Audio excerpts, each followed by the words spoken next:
میں ایسے انقلاب پیدا ہوا, ایسا انقلاب آیا کہ جو نہ تھے خود راہ پر اوروں کے ہادی بن گئے. کیا نظر تھی جس نے مردوں کو مسیحا کر دیا. اللہ اکبر. نمک اور کافر میں فرق نہ کرنے والے آسمانی ہدایت کے تارے بن گئے. وجہ کیا تھی؟ خدا کی خشیت, اللہ کا خوف. اللہ دیکھ رہا ہے. اس تصور کے ساتھ اللہ کے رسول علیہ السلام نے لوگوں کو زندگی گزارنے کا شعور عطا فرمایا.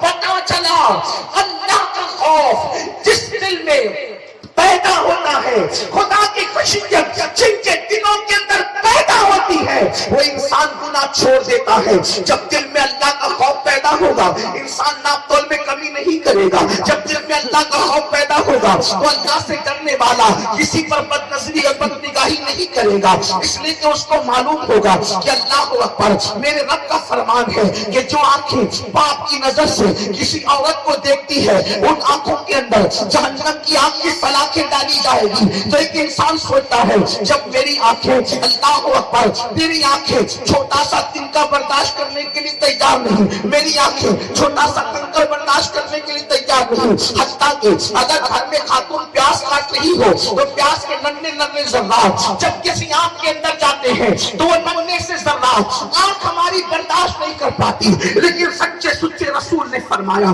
صادق و مصدوق صلی اللہ علیہ وسلم نے فرمایا کہ جن مردوں نے دنیا میں عورتوں کو پاک کی نظر سے دیکھا ہوگا ان کی آنکھوں میں آگ کی سلاخیں ڈالی جائے گی, ان کی آنکھوں میں آگ بھری جائے گی. اپنی قوم کے جوانوں سے پوچھنا چاہتا ہوں, اپنی جوانی پر غرور کر کے خدا کے عذاب کو چیلنج کرنے والوں, اپنی جوانی پہ گھمنڈ کر کے خدا کے عذاب کو دعوت دینے والوں, خدا کے غضب کو دعوت دینے والوں, اپنی کمزوری تو دیکھو. ننھا سا تنکا اپنے گھر کا اڑ کر کے اگر آنکھوں میں آئے تو ہماری آنکھ اس کو برداشت نہیں کر سکتی. پیاس کے ننھے ننھے ذرات ہماری آنکھ اس کو برداشت نہیں کر سکتی. وہ پیاس کہ کتنی کھا کے ہضم کر کے اس کا حساب ہمارے پاس نہیں ہے, اس کا ذرات برداشت نہیں کر سکتی. تو دنیا کی آنکھ سے 70 درجہ زیادہ جو جہنم کی آنکھ ہے, جب اس کی سلاخیں کسی عورت کو پاپ کی نظر سے دیکھنے کی بنیاد پر آنکھوں میں ڈالی جائے گی, اس وقت ہمارا کیا بنے گا, اس وقت ہمارا انجام کیا ہوگا.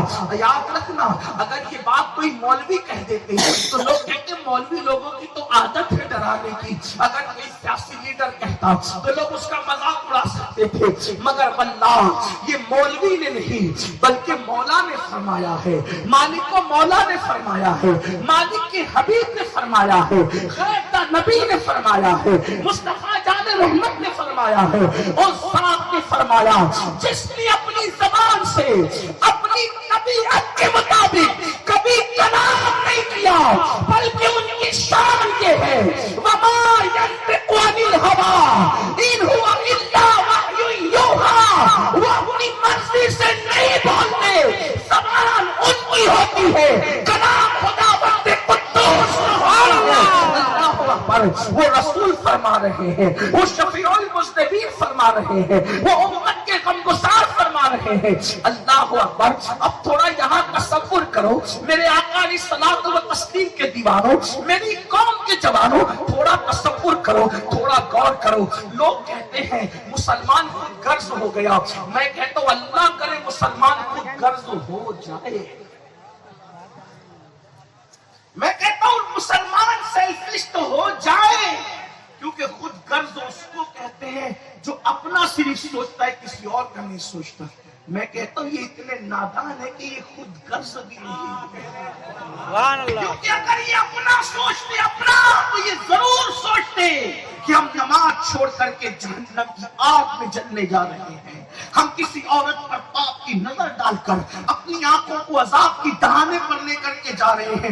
ذرا سوچو تو صحیح, اقبال نے کہا تھا اپنے من میں ڈوب کر باجا سراغ زندگی, اپنے من میں ڈوب کر باجا سراغ زندگی, تو اگر میرا نہیں بنتا نہ بن, تو اگر میرا نہیں بنتا نہ بن, اپنا تو بن جاؤ نا خود غرض, اپنی آخرت کا سوچنے لگ جاؤ, اس اعتبار سے خود غرض بن جاؤ, اپنی آخرت کی فکر کرنے لگ جاؤ, اس اعتبار سے خود غرض بن جاؤ. لیکن میرے قوم کے کے بھولے پن کا عالم کیا ہے کہ یہ اپنے آپ کی نہ بھی بن سکی, یہ خود غرض بھی نہ ہو سکی. کتنی بھولی ہے میری قوم کے جوانوں, تھوڑا تصور کرو, تھوڑا غور کرو. آقا کیا فرما رہے ہیں, کسی عورت پر پاک کی نظر ڈالی تو آنکھوں میں آگ کی سلاخیں ڈالی جائے گی. اب آپ سے پوچھتا ہوں, یعنی عورت نے دوپٹہ اوڑھ رکھا تھا, عورت نے پورے کپڑے پہن رکھے تھے, اور تم نے اس کو پاک کی نظر سے دیکھا تو آنکھوں میں آگ کی سلاخیں ڈالی جائے گی. اور جو ہیروئن کو ننگا ناچتے ہوئے فلموں میں دیکھتے ہیں, ان پر عذاب کا عالم کیا ہوگا. اللہ اکبر. جو ہیرو اور ہیروئن کا زنا دیکھتے ہیں, اللہ اکبر. آج سب سے زیادہ سپر ہٹ فلم وہ ہوتی ہے, اللہ جس کے اندر گندے مناظر جتنے زیادہ ہوتے ہیں. پوچھنا چاہتا ہوں, آئے عاشقان رسول, ابھی یہاں اگر کوئی مقرر کہتے قبر میں رسول اللہ کا دیدار ہوگا, میدان محشر میں رسول اللہ کا دیدار ہوگا, تو پوری مجلس داروں سے گونج جائے گی. لیکن ایک سوال کرتا ہوں, کیا ہمت لائے ہو آپ دنیا کے اندر جن آنکھوں سے زنا کے مناظر دیکھ رہے ہو, جن آنکھوں سے رات کے 3 بجے تک گدوں پر لیٹ کر, نرم گدوں پہ لیٹ کر ہیرو ہیروئن کا زنا دیکھ رہے ہو, انہی آنکھوں سے رسول اللہ کو دیکھو گے, انہی آنکھوں سے آقا کا دیدار کرو گے, اور کیسے کرو گے. اللہ اکبر. شرم نہیں آتی, سوچتے نہیں. یاد رکھنا, خدا بند قدوس کی غیرت کا یہ عالم ہے. جن آنکھوں نے پاپ دیکھا ہوگا, خدا ان آنکھوں کو محبوب کا دیدار نصیب نہیں فرمائے گا. اللہ اکبر. کیا ڈر نہیں لگتا؟ آپ نے رسول اللہ کے دیدار کو کھیل تماشا سمجھ رکھا ہے. نہیں, حضور سرکار نسبی نے کہا تھا, اللہ نسبی ماہر عربی نے کہا تھا, اللہ اکبر. کہتے ہیں ان کا سامنا میں کس طرح کروں گا, ان کا سامنا قبر میں کس طرح کروں گا میں, ان کا سامنا قبر میں کس طرح کروں گا میں. دل اڑا سا جاتا ہے, سنن میرا.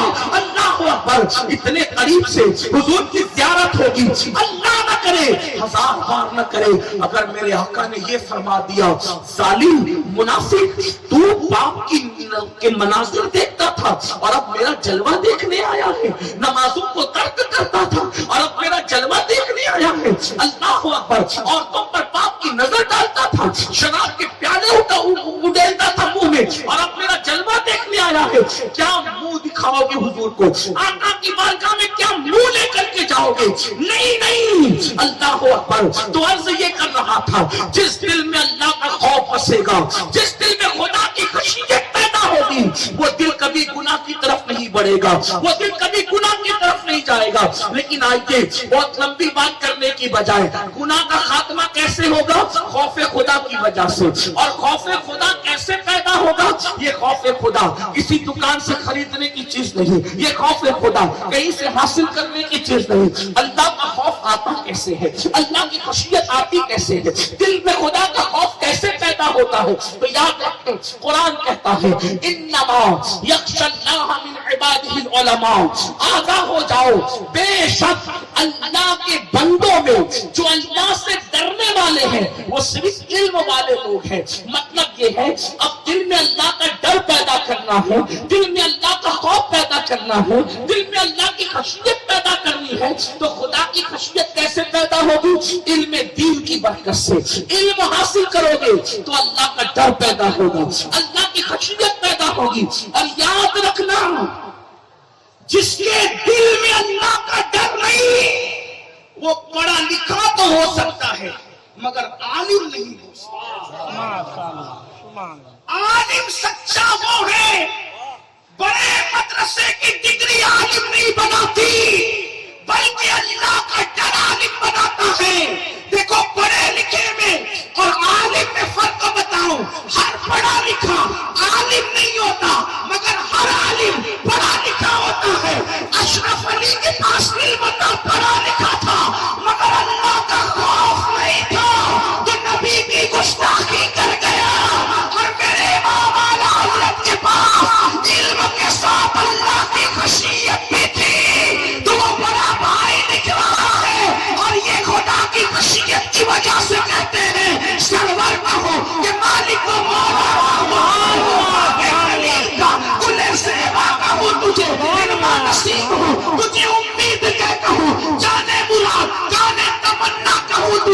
ابھی آپ کہیں گے خدا کی خشیت کی کیا بات ہے؟ میں کہتا ہوں خدا خود فرماتا ہے وَمَن يُعَظِّمْ شَعَائِرَ اللَّهِ فَإِنَّهَا مِن تَقْوَى الْقُلُوبِ، جو اللہ کی نشانیوں کی تعظیم کرتے ہیں وہ دلوں کی خشیت کی وجہ سے کرتے ہیں۔ تو حضور سے بڑھ کر کے اللہ کی کوئی نشانی ہو نہیں سکتی۔ سب سے بڑی خدا کی نشانی مصطفیٰ جان رحمت کی ذات ہے۔ تو جتنا نبی کا ادب کرے گا وہ اتنا زیادہ اللہ سے ڈرنے والا ہوگا۔ اس لیے یاد رکھنا خدا کی خشیت کے لیے علم کی ضرورت ہے، علم ہونا لازمی ہے۔ میرے آقا صلی اللہ علیہ وسلم کے پیارے دیواروں تو خدا کا خوف آتا ہے علم کی وجہ سے۔ آج ہماری قوم علم سے کوسوں دور ہے۔ اللہ اکبر، علماء کا مذاق اڑاتے ہیں بڑی معذرت کے ساتھ۔ آج کل تو لوگ کہتے ہیں یہ تو کوڑی کے مولویوں کو کیا سمجھتے ہیں؟ جواب دیں، جواب دیں۔ یا رسول اللہ زندہ باد، زندہ باد۔ آج کل کچھ لوگ کہتے ہیں یہ تو کوڑی کے مولویوں کو کیا سمجھتا ہے؟ میں کہتا ہوں سنو، جسے تو کوڑی کا مولوی کہتے ہو، اگر یہ مولوی نے خطبہ نکاح پڑھ کے آپ کی امی اور آپ کے ابا کے درمیان ایجاب و قبول نہ کرایا ہوتا تو آپ کی امی جان کہلانے کے قابل نہ ہوگی۔ یہ احسان ہے مولویوں کا کہ جو ہمارے ماں باپ کا نکاح پڑھائے وہ مولوی ہے، جو ہمارے کان میں اذان دے وہ مولوی ہے، ہمارے مرنے کے بعد ہماری نماز جنازہ پڑھائے مولوی ہے، اور ہم اس کی بے عزتی کرتے، ان کی توہین کرتے، ان کی بے ادبی کرتے۔ فرمایا گیا علماء کی توہین کرنے والا، صحیح العقیدہ علماء کی توہین کرنے والا جب مرے گا تو مرتے وقت اس کی زبان پہ کلمہ جاری نہیں ہوگا۔ یاد رکھو، یہاں تک لکھا گیا ہے فتاوی رضویہ شریف میں امام اہل سنت نے لکھا علماء کے گستاخ کا حال یہ ہے کہ مرتے وقت تو ڈر ہے کہ اس کا خاتمہ کفر پر ہو سکتا ہے۔ اس لیے اے اللہ کے بندو، علماء کی توہین نہ کرو، علم کی توہین نہ کرو، علم کی طرف آؤ، علم سے کوسوں دور ہو۔ یاد رکھنا یہ مدارس آج جس کے جلسے میں آئے ہو، اللہ اللہ، یہ مدارس میں سے ایک مدرسہ ہے۔ جب تک کہ مدارس زندہ ہے اس وقت تک اپنا دین زندہ ہے۔ بڑی معذرت کے ساتھ ہمارا حال یہ ہے، ہم لوگ اللہ اکبر شادی پر لاکھوں روپے تو خرچ کرتے ہیں لیکن تعلیم پر لاکھوں روپے خرچ نہیں کرتے۔ ہمارا حال یہ ہے، ہم اپنے پیر کی قبر پر 1 لاکھ کی چادر تو چڑھا سکتے ہیں مگر اتنی رقم ہم مدرسوں میں دینے کا حوصلہ نہیں رکھتے۔ کچھ لوگ اس کا غلط مفہوم لیتے ہیں، یار مولوی لوگ چادر چڑھانے کے مخالف ہیں۔ میں نے کہا مولوی چادر چڑھانے کا مخالف نہیں بلکہ مولوی کا نظریہ یہ ہے 1 لاکھ کی چادر کی ضرورت میرے پیر کو بعد وصال نہیں ہے، اس لیے کہ اگر وہ سچا پیر ہے تو اس کی قبر جنت کے باغوں میں سے باغ ہے۔ خدا نے اس کو جنت کا وہ حلہ پہنا دیا ہے کہ اب میری چادر کی لاکھ کی چادر کی اس کو ضرورت نہیں ہے۔ میں یہ نہیں کہتا نہ چڑھاؤ لیکن 100 روپے کی چڑھا دو، 1000 کی چڑھا دو، 99,000 روپے جو ہے اپنے مرشد کے نام سے کسی مدرسے میں دے دو، تعلیم کے نام پہ دے دو۔ کوئی بیوہ کا بچہ اگر اسکول میں فیس نہیں بھر سکتا اس کے لیے لگا دو، کوئی کالج نہیں جا سکتا اس کے لیے لگا دو۔ یاد رکھنا ہم جس طرح دینی تعلیم کی تائید کرتے ہیں اور آپ کو ترغیب دیتے ہیں اسی طرح دنیاوی تعلیم کے لیے بھی کہتے ہیں اپنے بچوں کو ڈاکٹر بناؤ، انجینئر بناؤ، IAS بناؤ، IPS بناؤ، آپ اپنے بچوں کو آگے بڑھاؤ۔ اس لیے کہ یاد رکھنا علم کے اصل وارث تم ہو، مصطفیٰ جان رحمت کے کلمہ پڑھنے والوں، علم کے اصل حقدار تم ہو، علم تمہاری میراث ہے، حکمت تمہاری میراث ہے۔ لیکن افسوس آج میری قوم کا حال یہ ہے، غربت کا بہانہ لے کر لوگ علم سے کوسوں دور جا رہے ہیں۔ میں اپنی بہنوں کی توجہ چاہتا ہوں، عورتیں بڑی آسانی سے کہہ دیتے ہیں بچے کو 16 سال کا کر دیا اب وہ دلی جا کے مزدوری کرے، اب ہمیں پالے، وہ کلکتہ جا کر مزدوری کرے اب ہمیں پالے، وہ ممبئی جا کر مزدوری کریں اب ہمیں پالے.